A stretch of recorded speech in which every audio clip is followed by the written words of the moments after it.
Rádio Bandeirantes. Boa noite, estamos no Executivos por Excelência, entrevistando hoje Gutenberg Macedo. O Gutenberg ele é consultor de empresas e é autor do livro Fui Contratado. E agora? Porque o primeiro dia determina o sucesso ou o fracasso da sua carreira em uma empresa. Boa noite, Gutenberg. Boa noite, Agé. É um prazer estar aqui com você. Prazer é todo nosso. Você afirma, Gutenberg, em seu livro, que numa nova empresa o sucesso depende do seu primeiro dia de trabalho. O primeiro dia na empresa é tão importante assim? Ele é indeterminante porque, como diz a sabedoria milenar, raramente você tem uma segunda oportunidade para causar uma primeira impressão. E quando você chega no primeiro dia, você sabe que você tem aquelas pessoas que estão te esperando com vibrações positivas. Tem um grupo que fica no campo intermediário, ele não se envolve. E tem um outro terceiro que diz: vamos ver quanto tempo este elemento vai permanecer na empresa. É isso mesmo. Gutenberg, qualquer mudança, né, gera ansiedade. Você está falando de um indivíduo que ele chega num ambiente novo na empresa. E dá até um certo medo, eu diria assim, né?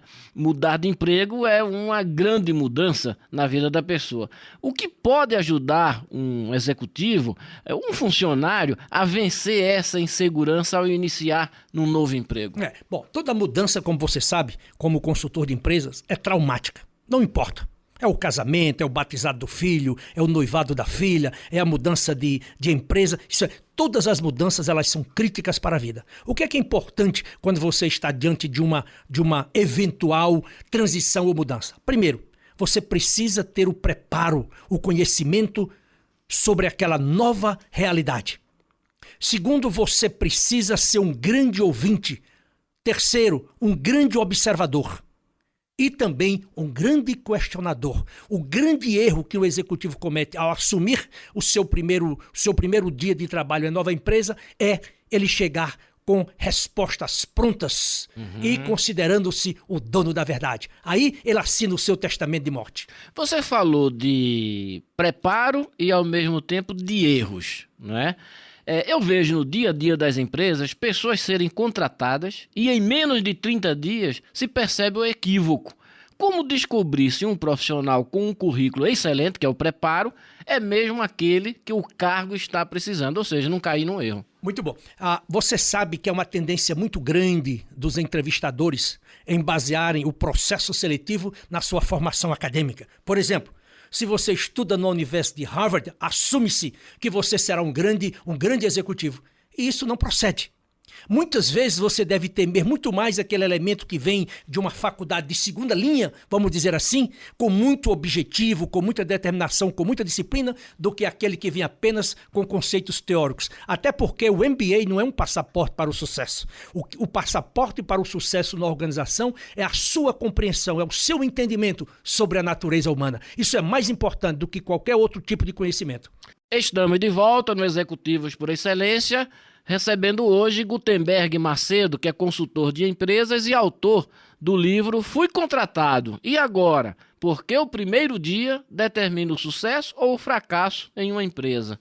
Gutenberg, o que pode afetar negativamente o desenvolvimento de uma nova carreira? Bom, eu acho que existem várias coisas, como, por exemplo, arrogância, a desatualização, o descuido com o preparo pessoal, o descuido com a aquisição de novas competências, porque você sabe que o mundo muda a cada dia, a cada hora. E se você não se recicla, se você não se renova, como ensinava o Baltazar Gracian, um grande jesuíta do século XVII, você é deixado para trás. Então é extremamente importante que você fique atento a essas questões, se você quiser ser bem-sucedido no exercício de sua profissão. Um indivíduo que chega numa empresa pode ser vítima da inveja alheia. Isso eu já presenciei em vários ambientes. Como a pessoa pode se proteger dessa inveja que muitas vezes acontece no ambiente de trabalho? Bom, Heródoto, que foi um grande historiador grego que viveu aproximadamente no 5º século a.C., ele dizia que a inveja é inata na natureza humana. Todos nós temos inveja. O problema é que muitas vezes essa inveja é exacerbada e você a utiliza para o mal, para destruir aquela pessoa que compete com você na mesma empresa, com as mesmas políticas e com as mesmas oportunidades. Então isto é degradante, isto é reprovável. E como é que a pessoa pode se proteger disso? Bom, a primeira coisa, quando você entra numa empresa, você tem que observar. Eu costumo dizer que existe uma figura nas organizações por nome Madre Mary. Quem é ela? É aquela pessoa que não vai a lugar nenhum na empresa. É aquela pessoa que é obsoleta. É aquela pessoa que está desgastada em sua imagem. E quando você chega novo no primeiro dia, o que ela faz? Ela procura trazer você para perto dela, para ela acarretar a sua própria autodestruição. Então a primeira coisa é observe. Aprenda a fazer a leitura da linguagem corporal. Aprenda a fazer a leitura daquelas coisas que não são ditas ou que ficam nas entrelinhas. E com isso você vai se proteger. E um princípio que eu gosto muito de citar, isso é até uma linguagem, vamos dizer, extraída da teologia judaica: nunca confie em uma outra pessoa totalmente. Gutenberg, e quando a inveja vem do próprio chefe? Na verdade, o chefe, quando ele é invejoso, ele é um despreparado.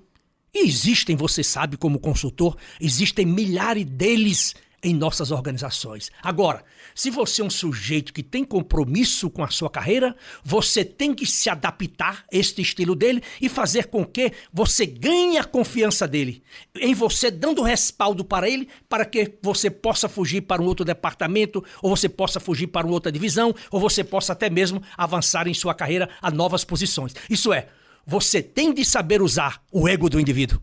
Ou seja, quem está no jogo corporativo tem que entender que é um jogo psicológico e social. Quais são as regras básicas que você colocaria que não podem ser ignoradas nesse jogo psicológico? Primeira coisa, nunca revele os seus segredos para ninguém, por duas razões. Primeiro, você quer se proteger.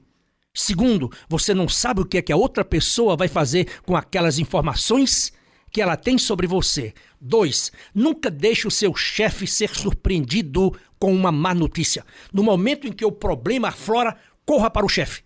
Mas lembre-se que você tem que trazer também já a solução ou alternativas de solução. Terceiro, nunca faça sombra para um chefe, porque nenhum chefe gosta de sombra. E se você se comportar assim, ou você é um tolo ou você é um idiota.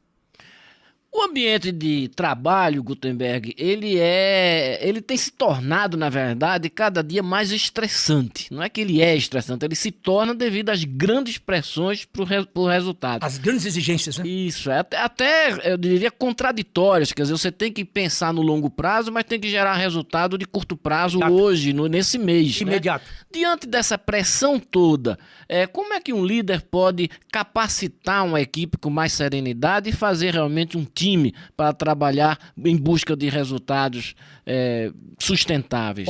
Isso me leva a sugerir a você, aos seus ouvintes, o livro O Princípio da Sabedoria, Lições de Salomão para o Bem Viver.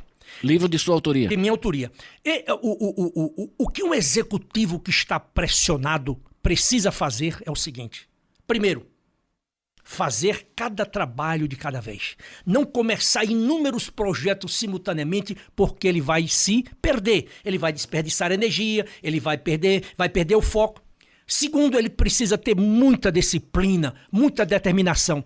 E o que é mais importante para você vencer o estresse e a pressão do dia a dia é você procurar ter uma vida balanceada. Cuidar do seu corpo, cuidar da sua mente, cuidar da sua família, cuidar dos seus filhos, cuidar da sua carreira e, sobretudo, cuidar da comunidade. Então você tem que ter a sabedoria para balancear a sua vida de tal forma que você não venha a sofrer os danos da pressão e da pressão que a cada dia cresce em função da globalização. Muito bom.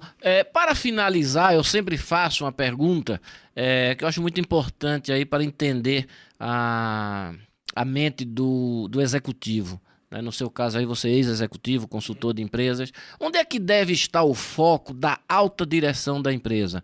nos clientes, nos resultados ou nas pessoas? Eu diria para você o seguinte, que os 3 fatores são extremamente importantes.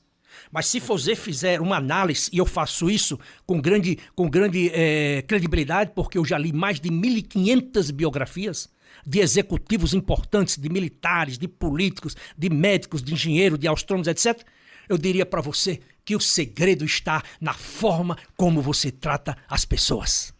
E as pessoas reagirão àquilo que você exige ou que você determina. A questão mais importante são as pessoas. Perfeito. Para finalizar, que mensagem você deixa para um jovem executivo que esteja nos ouvindo nesse momento? Primeira coisa, prepare-se. Segundo, nunca deixe de estudar. Terceiro, abra os livros, abra os livros, abra os livros. Quarto, aprenda a conviver politicamente numa organização. E, por último, faça alianças estratégicas. Aquilo que lá no Nordeste a gente chama de padrinho. E como diz a sabedoria nordestina, quem tem um padrinho nunca morre pagão. Muito bom. Gutenberg, muito obrigado pela sua participação excelente aqui no Executivos por Excelência. Desejo a você muito sucesso, né? Você aí é uma pessoa fantástica com esse dom da oratória, dom da palavra e com esse conteúdo fantástico que você demonstrou aqui em nossa conversa hoje. Muito obrigado e até uma outra oportunidade. Muito obrigado a você, e você vai ter de cumprir a sua promessa de visitar a minha casa e conhecer a minha biblioteca. Tá feita a promessa, eu vou cumprir. Boa noite.